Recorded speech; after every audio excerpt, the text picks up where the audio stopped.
Hi, I'm Lisa. Welcome to my glass studio. In a previous video, I took these awesome dichroic butterflies and I put them in a mold to give them shape and contour. And then I just had them sitting around on my table for a little while until I came up with an idea and a way to use them. Now, I wanted to use them all on one plane because I considered putting them on a lantern, but then I was like, well, I wanted to see them all at one time. So I came up with this idea of doing a supermoon project with this beautiful, colorful moon, this nighttime sky. I included some dichroic pieces, and then I glued the butterflies to the front. Really fun technique, really fun project. I'm really looking forward to sharing it with you. In a previous video, I took these awesome CBS butterflies, and I wasn't sure what to do with them. So I thought, well, sometimes in order to generate an idea, I just take pieces or parts and I do something different with them. So I took them and I put them in small little bowl molds and I slumped them so they had this wonderful shape to them. They've got this cool, they get a little more texture when they're slumped. They've got this nice raised thing so they catch the light more beautifully, and it just really makes them stand out and jump out. So I've been wondering, what to do with these. So I came up with this pattern idea. Not exactly sure what we're calling it yet. You'll find out sometime in the video. And so I kept it really simple. I didn't want to use these. I considered using them on a lantern, but I didn't want to do that because I want to see them all at one time. So I came up with this kind of moon idea. So I went ahead, this is an 8-inch circle, went ahead and cut my clear base and I ground it. Then I cut a color that I think will represent the sky, or the nighttime sky. And then I cut a piece of white to represent the moon. And I'm going to just place these on here. So these 3 pieces will be fired to a full fuse temperature. Then after it comes out of the kiln, I'll glue these on top so I retain that wonderful texture, and they're I might even have them kind of infringe on the moon a little bit, which would be fun. And lay them out so those will be glued on after the bases are fired. Well, I also have these cool, they're called pinwheels. I have small and I have medium. And I thought these would be fun in the background to kind of represent stars or something like that. And when you open these up, you want to be really careful to make sure you use a razor blade and cut all the way around it so that you don't put any strain on that glass, cause it to break before you get it out. Look how cute this is. This little spiral piece here, isn't that fun? So I thought these would be cool to kind of use as like little stars or details in the sky. And these dichroic pieces tend to show up really nicely on a deeper color, so I'm hopeful that these will show up really pretty.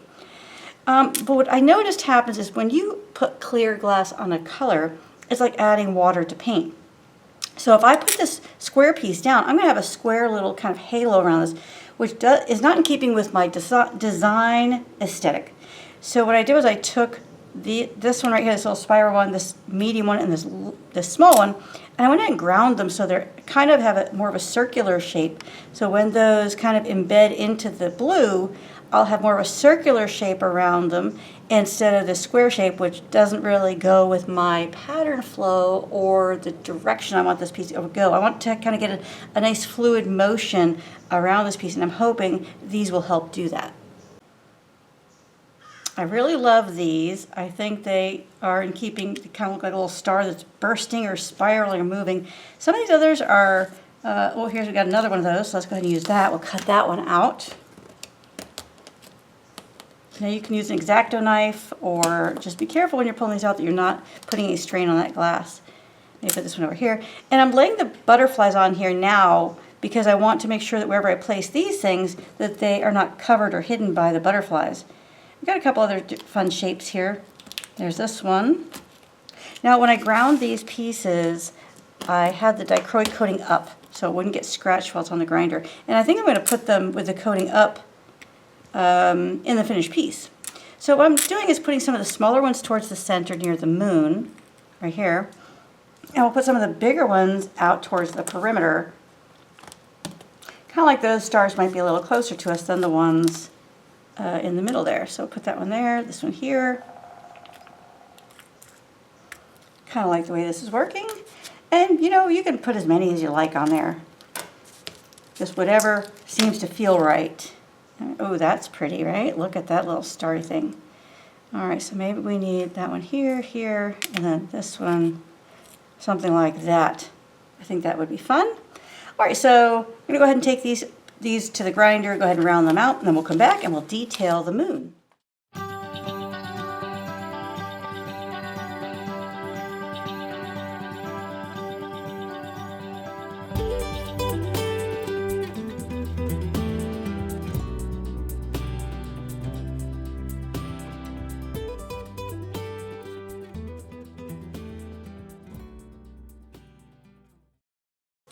All right, so I ground to pieces. They're not exactly round, but that's okay. I wanted to make sure I didn't grind off any of the dichroic. And I am going to put these coating up because these butterflies already make the artwork fragile, so I don't want to scratch the coating off those. I'm going to put the larger ones out towards the perimeter. Over here. And I did dry these off, and I dunked them in water and then dried them off to make sure that there's no residue from the grinder on there. And we'll place these pieces around here. I'm really looking forward to seeing what these look like. That's kind of fun, right? And so I will have a little pale halo around each of these, plus that detail with the dichroic. All right, so I love the way this is coming out. We're going to take this out of the way, and we're going to go ahead and work on the moon. And I will tell you, these little pieces were kind of sharp, so be careful that when you're grinding them. What it is, I just basically take them to the grinder, just take off the corners. But be careful, because they are a little sharp and can cut you. All right, so we're going to remove the moon. Take this entire thing. Oh, no, actually, I'll leave that piece of paper there because I'm going to use powder frit. And this way, if I use it on that white piece of paper, then it's very easy to clean up. I can just fold the paper and clean up the frit. All right, so I've got a sifter here, and I have my spoon somewhere. Oh boy, lost my spoon again. Okay, we know it's here somewhere. All right, here we are. Okay, got the spoon right there. All right. And I have yellow, sunflower yellow, opal red, and orange. I'm going to give this sun a fiery sort of look. All right, hold on. I've got to go get the orange. It's over here. 1 second. Okay, I have these big tubs of flame opal, which is red. This one's orange opal, and this one's sunflower opal, so it's a yellow. Take my sifter, and I think I'm going to start with, I should probably start with the yellow, the lighter color, and kind of give the moon a little bit of color around the perimeter. There we go. Give it a little color across, and there we go. Got a little something going on there. Oh boy, this stuff is so humid out here. Doesn't want to come out. Okay, there we go. Now I'll take a little orange. This orange seems to be a little softer, like maybe it'll flow for me. Oh, now I'm getting spots. All right, I've got spots on the moon. Oh boy. Oh my gosh. I'm having the most difficult time with the frit here lately with this powder because the humidity is just making it stick inside the sifter. There we go. And now let's give it a couple of these, like, yeah, the moon has kind of craters. Let's give it a few of those.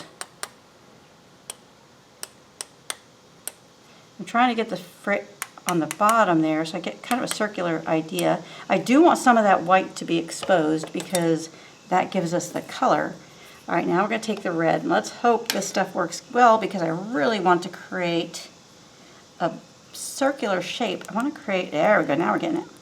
I want to create, you know, you've seen all those spectacular moon pictures lately, right? I want to get something where it has a nice shadow to it.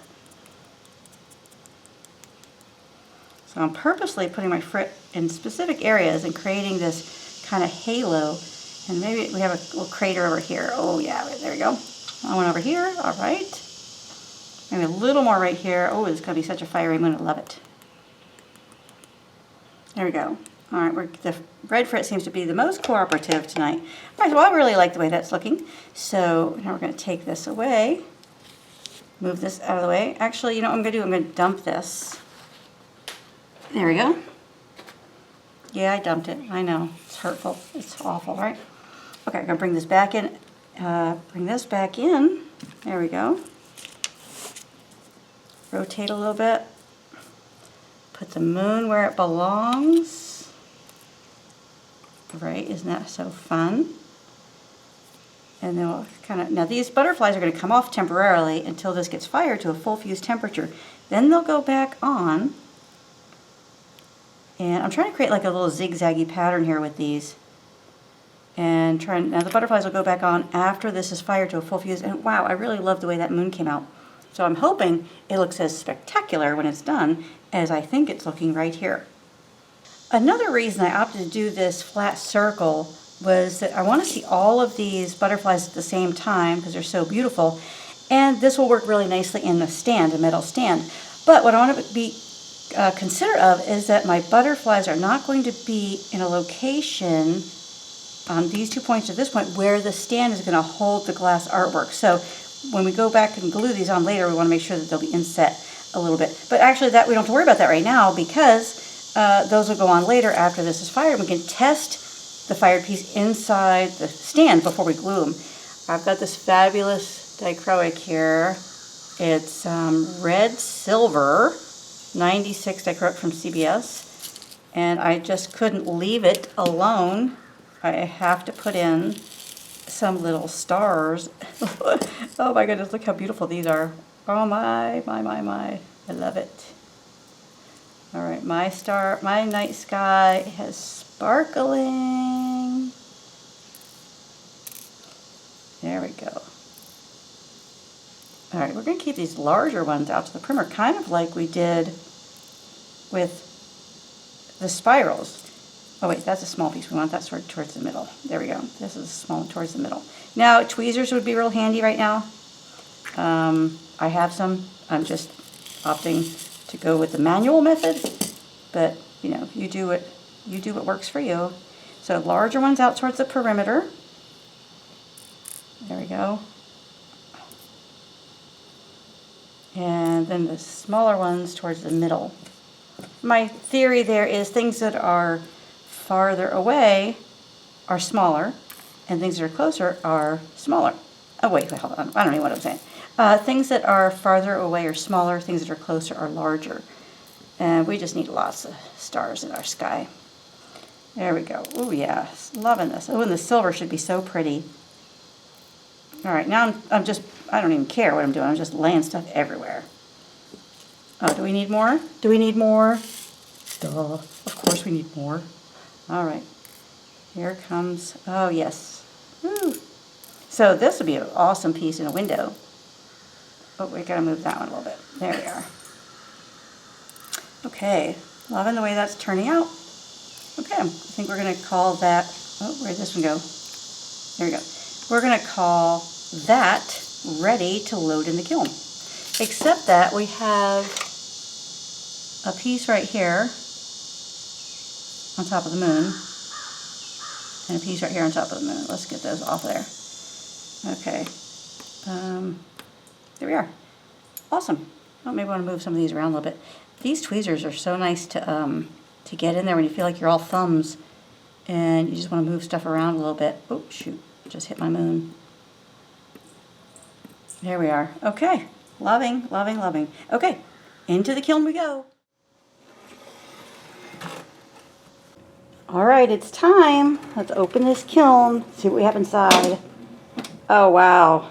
Oh, wow. I'm really thrilled with the way the moon came out. Look at those fun little spiral, maybe shooting stars. That's what we'll call those. Look how awesome this is. Oh, got to get right there in front of the camera where you can see it. There we go. Look at the moon. Isn't that fun, the way it came out? That was red, orange, and yellow powder on top of white. And then these little spiral things. Can you see this slight halo around there where the glass is a little bit lighter? You see it more on that one. Bring it a little closer for you. That's why I went ahead and ground those so that shape, that little halo, would be round in shape instead of square. I really think it was absolutely 100% worth the effort to do that because I like this much better than having a square there. A square there kind of maybe distract from the design and also kind of make you think, well, how is that made? You know, they just kind of go so well with the design this way. I'm really thrilled with the piece of dichroic. Great edge quality. That's that wonderful firing we're using. And just really cool. Looking forward to putting the butterflies on here. All right, remember these pinwheels came out of the package square, okay, and then I ground them to make them round, so that's what they look like after they're ground. So I really think that was a big improvement on this design. Now I have this little, remember putting clear on top of color is like adding water to paint. It makes it lighter. And I think it's absolutely fine that these little shooting stars have a brighter area behind them because of course they're illuminating, they're giving off light. So be sure to put the dichroic coating up when you're grinding these, and then you don't have to have perfect circles, but just get rid of those square edges. You could also cut it with your cutter if you wanted to, or nip it with your mosaic nippers. And I made them, you know, semi-round. They're not perfect, but they worked really nicely. I'm really pleased with the way they came out. So I'm gonna move this out of the way. I put the piece in the stand because I wanna make sure when I glue these butterflies on, they don't interfere with these brackets. I don't want the brackets to put any kind of pressure on these butterflies and cause them to pop off. So I did something I thought was quite clever. And I took a photo of the placement of the butterflies before I took them off and fired this in the kiln, so I could remember how they went. I had one over here, this one over here. I guess this one went here. So maybe we put it like that. I like that that one infringes on the moon a little bit. And then this one, here's my little photo, went over here like that. And so I didn't really put dichroic in those areas so it wouldn't hide it. And I think that's going to be just beautiful. We're covering up a little dichroic there and there, so maybe we'll bring this one down a little bit. But I want to give it a little bit of room here. I'm using E6000, it's sort of my go-to, oh gosh, and it is stuck closed. So we're going to take my pliers, oh gosh, we're going to try to open it. There we go. Oh, are we getting it? I don't know if we're getting it or not. I'm just breaking the lid. Okay, let's try again. There we go, we're getting it. All right, and I'm going to put a nice big dollop on the back of here. Put it there. And I like to let my glue dry overnight. Nice big dollop there. Oh, that was smeared a little bit. That's all right. That one there. And put some right here. And then I like to close up the glue pretty quickly because otherwise it ends up all over my table. So let's go ahead and do that. So if you're using a different kind of glue that works for you, absolutely stick with it. This one got a little messy. These two got a little messy. Those two are fine, but that's all right. Now let me consult my photo and see if I like the placement of these. This one goes this way a little bit more. This one maybe comes down a little bit. This one actually going totally the wrong direction. It's supposed to be like that. And this one is just right. Okay, so now I'm going to take this entire thing. I could either take it out of the stand, or I could leave it in the stand, with the stand hanging off the table like it is here. And I'm going to let this dry overnight in an area where it's undisturbed. We'll come back and get a spectacular picture of it tomorrow after the glue is dry, of the piece in the stand and these beautiful butterflies on there. I hope you enjoyed learning how to make this, and I hope you try some of these materials in some of your upcoming projects. This is about an 8-inch circle, so nice manageable size. The addition of the dichroic is really spectacular. Love the way that came out. Please follow, like, subscribe my YouTube channel, because then you'll get notified of all my brand new fun and exciting videos as soon as they come out. Also, become a premium video member. We'd love to have you. We have new courses coming out all the time with step-by-step video instruction, printable pattern ebook, wonderful projects that challenge your skills, excite you, entertain you, and also encourage you to try new and different things. So please become a member. We would love to have you. And until next time, happy fusing.